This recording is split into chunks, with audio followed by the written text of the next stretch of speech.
I wanted to ask you about the Penn State United campaign, what that means to you and how you and your teammates came up with not just the slogan, but the logo as well. What it means to me, it means a lot. As you can see around college football, every university isn't doing it, whether their team decided or they weren't allowed to behind closed doors. It means a lot that everybody, that we are given a chance to, you know, put this out there and show a unified front on something that our entire team feels strongly about. So it's dope. It's a great opportunity to get a social injustice message out there for people to be on notice. Racists beware, because we don't condone those actions of any of those problems that we have in America. We're a unified team, Black, white, Spanish, Asian, any race. We're all just brothers. So it means a lot for us to be able to go out there and be able to do that. We kind of just bounced ideas off the wall. We asked different groups around campus, different guys that can draw on the team. Everybody just kept trying, just get new, different things to come up with, and eventually we just came together and got that one done. So it was a unified front. Coach Franklin helped out a lot. The staff helped out a lot too. So it was a unified thing, you know, and we're all behind it. Audrey Snyder. Hey, Shaka, thanks for your time. When we look at the pass rush this year, we didn't talk much about you guys having to replace Etor because there's been so much talk and hype about Jason. What can you tell me about this particular group of defensive ends between Adisa, yourself, Jason, and other guys? What excites you about that group? We all unique. We all bring something different to the table. It's like a dish. A bunch of different flavors is layered differently, but it's still a great dish. We all do things uniquely, but the best. Oh, what was that? Yeah, sounds like somebody's not muted. I don't know. I'm sorry, that threw me off. What did you ask again? You were saying about it. It's like a different dish with all these different. So different layers. Everybody does something different, but we're all unified. What's so special about this group is our work ethic. We put the time we're putting in before, after practice, during practice. We're working harder than ever before. We're working on our technique a whole lot more, avoiding running past the quarterback, learning when to do the specific moves, understanding the different beasts that you're going against when it comes to tackles, different sets, understanding. We're all just trying to get better. And that's the best thing about this group, is that everybody's pushing everybody. There's no hate. There's no envy. Everybody just want to be able to contribute and make sure we can do whatever we can to help this team win. Tyler Donahue. Good morning, Shaka. Thanks for the time. Staying in that defensive end room, I'm going to be the latest to ask you about Jason. Yesterday, Jesse lit up when I asked about Jason, what he's doing on the practice field. Been a long time since we got a chance to see him, 10 months or so. What are you guys seeing on a day-to-day basis that kind of validates all that buzz around Jason going into his third season? Jason's just working hard. He's working harder than he has before. He's taking his opportunity. He's running with it. A lot of people, they kind of fall victim to the hype, and, you know, they don't want to keep working once their name gets out there. And that hasn't been Jay. He's come out every day in the tech practice. He makes me better. It makes me sure that I'm competing, staying on my game. He makes the rest of the defensive line better and our defense better. So I have nothing negative to say about Jason Oweh.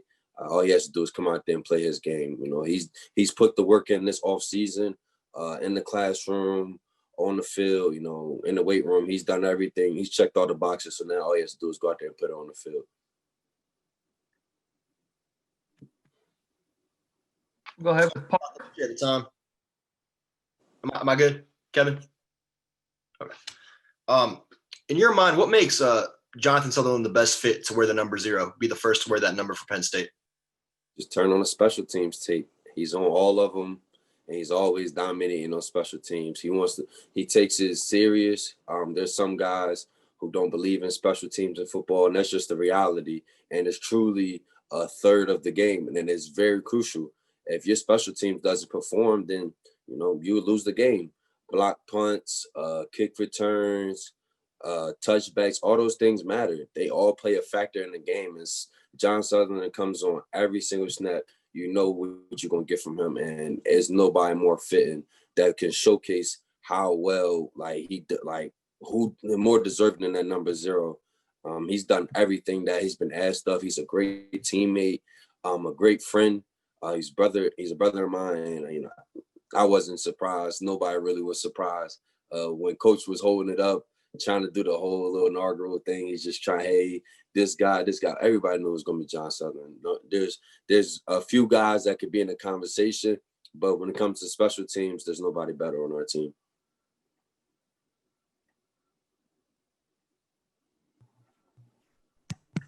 Rich Scarcella. Hey, Shaka, thanks for your time today. Thank you. I'd like to go back to the Penn State United campaign. I was just wondering about the logo itself, the design. What did you want it to show, and what do you think it does show, that particular logo? Biggest thing, unification. We had different ideas about how we wanted to portray everything. But we just came down to a color hand to represent all color races, and a white hand that represents the different forms of different races of white people. Italians, Irish, everything's different. But the biggest part was just we wanted to show that this is what we believe in. Division, racism, things like that. We're not into that here. We heard a lot about college coaches and college programs that covered up racist things that happened, transpired. And, it was so funny because all of us in our locker room was just laughing and joking, just like, not kind of laughing and joking, just like, I couldn't imagine that happening here because of how serious we take. Then we have open dialogue. You can ask and have those real conversations with people here. You don't got to worry about a closeted racist because you know what this guy is every day. One thing sports has taught me, not to delve too far into the question, but one thing has taught me that racism is truly taught because I got white friends on this team that I feel like I've known since I was a kid, and they family see me as their son. They don't see a color. And I just truly, truly believe that it's taught and it can be untaught. Sports is a great common denominator that everybody can love. And I feel like if people would just focus on take a note out of what's going on in sports as far as how people are together, unified, stop thinking about their own personal gains, we can get a lot of places and start being able to put racism to an end.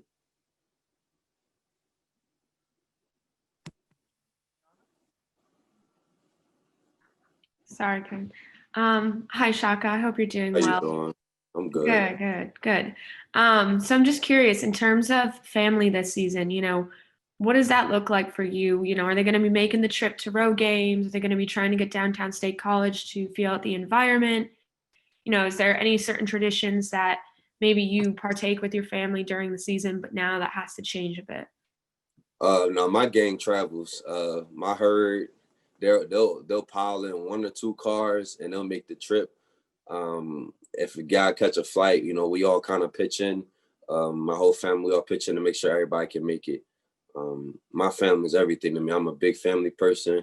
One of the biggest reasons that I came here was to be able to see my family, for my family to be integrated, a part of the team, and feel like they're at home here also. So that's never going to be a problem.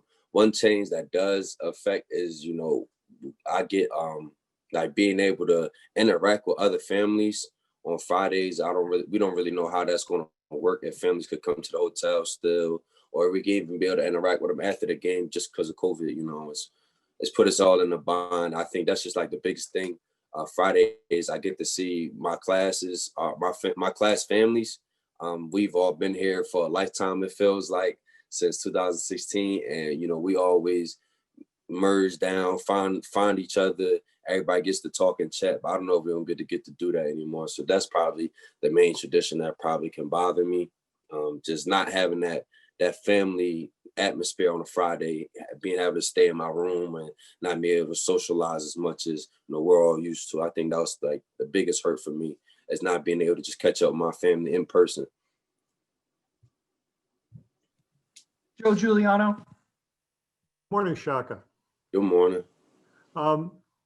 I wanted to know, number one, how did you feel when you were named a captain of this team? And number two, how did your mom and the rest of your family receive that news when you told them? I was surprised. I was overwhelmed with just happiness. Tom Brady's one of my idols, and I remember watching his clip talking about his biggest honor was, despite all his achievement, this is championship Tom Brady. This wasn't early Tom Brady.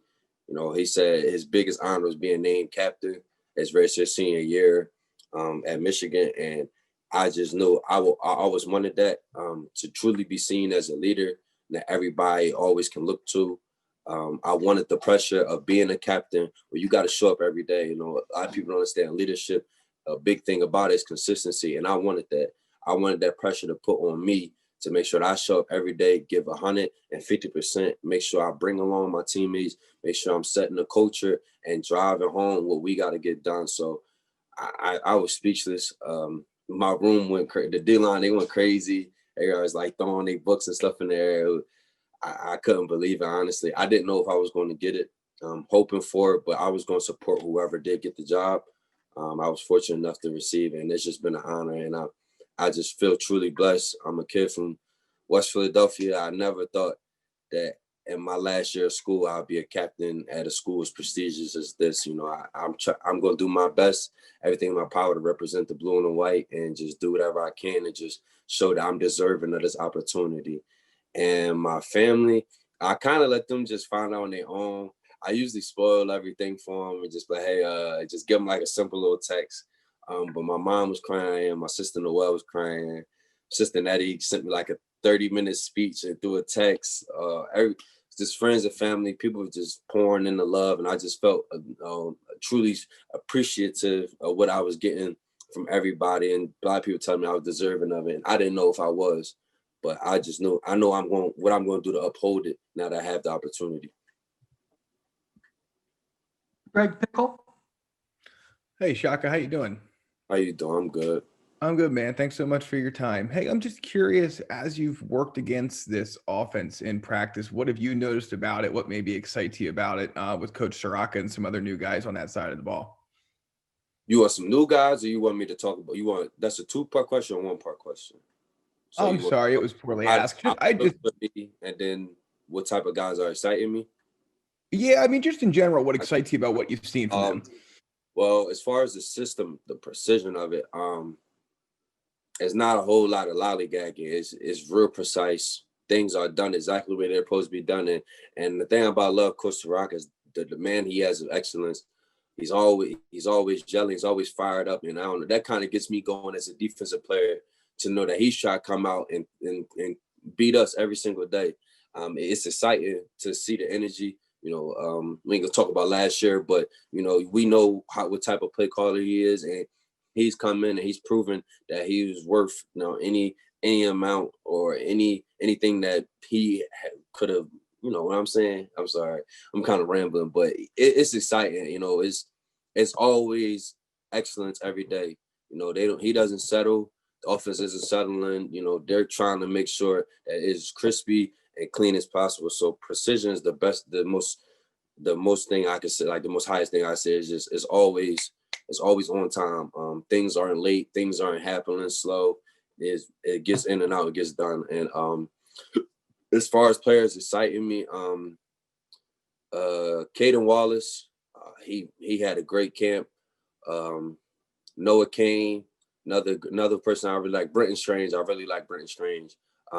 Real tough kid, loves the block. A lot of tight ends just want to catch passes, but he loves to put his hands on people, and that's always exciting. I love those tough tight ends. I always prefer a tough tight end over a diva.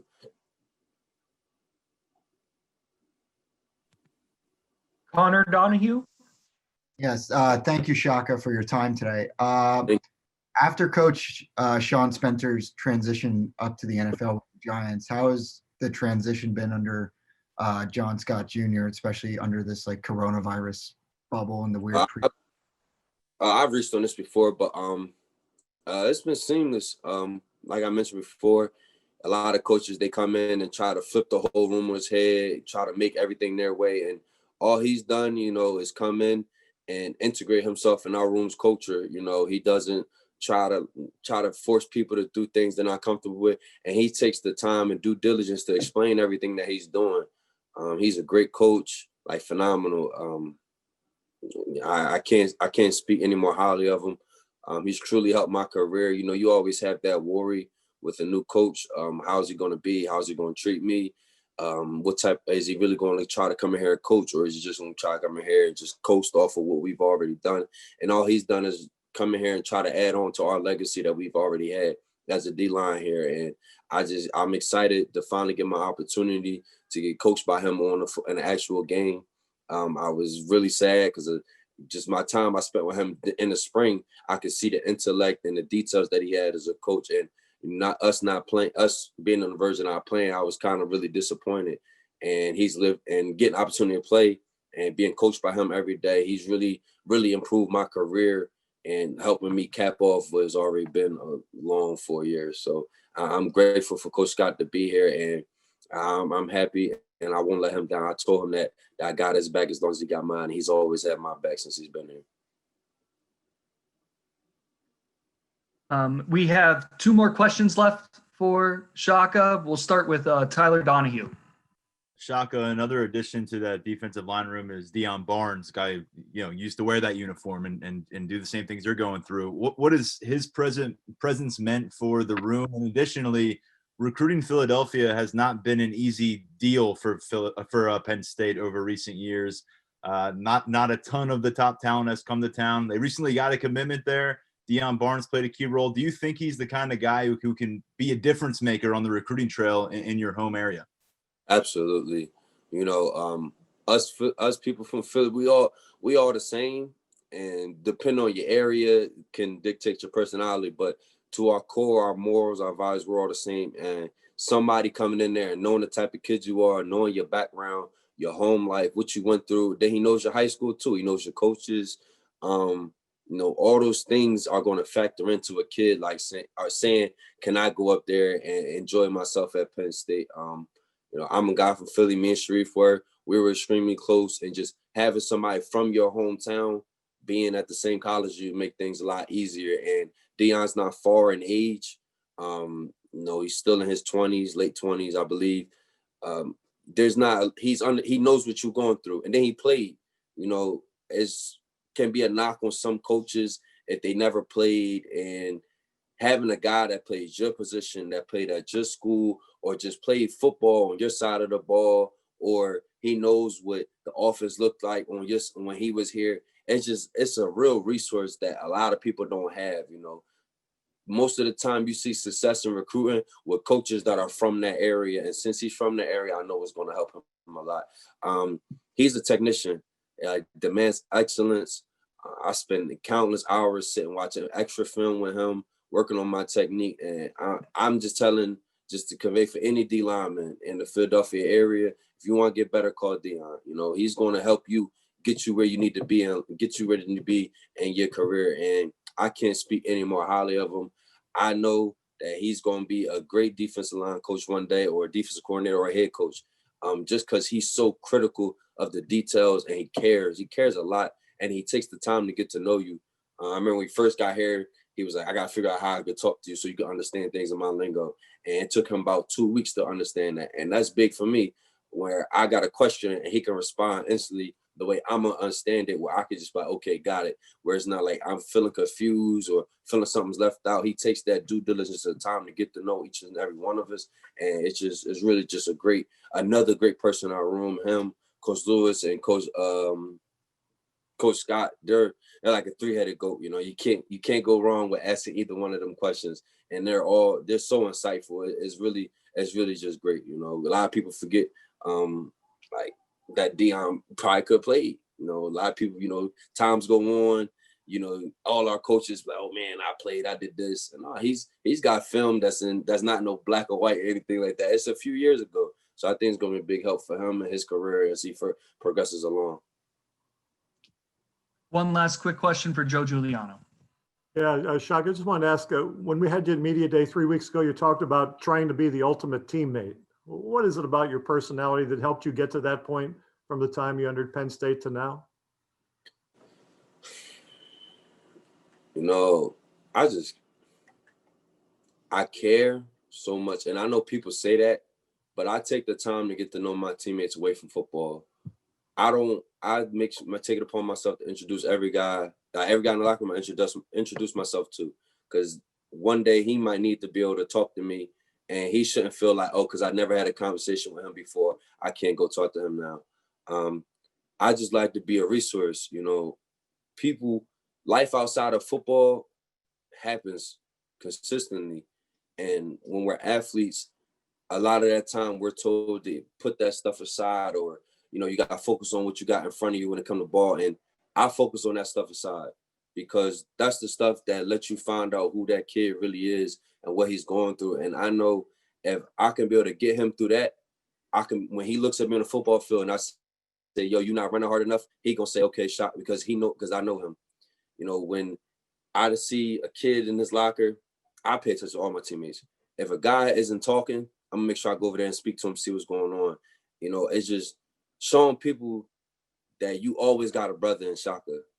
There's never a time you can't call me. All my D linemen know, all the defensive guys know, all the offensive guys know. My phone ring, I'm like a coach. I sleep my phone under my face just so I can wake up if something's going on, you need to talk. It brings me joy in life just to give back to people, because I had so much given to me. And what's better than give back to the people that you see every day? Being the ultimate teammate, it don't take talent. It doesn't take any type of harebrained schemes. It just takes you caring about the person that you see on a day-to-day basis. I tell all my young guys all the time, don't walk past me and not speak. Don't walk past anybody and not say something, because you never know what that hello or hey, how you doing do for that person day. And that's why I just try to live all positive energy. I used to be a real negative person when I was younger, up and coming, and like not even just college, high school too. And I just had to step back and realize when I got to school, life is more than what's going on in the immediate. It's a lot of things, it's ups and downs, it's not perfect. And if you can just be somebody consistent friend, it's going to go a long way. And that's just all I want to do. I just want to be there for people the way people have been there for me.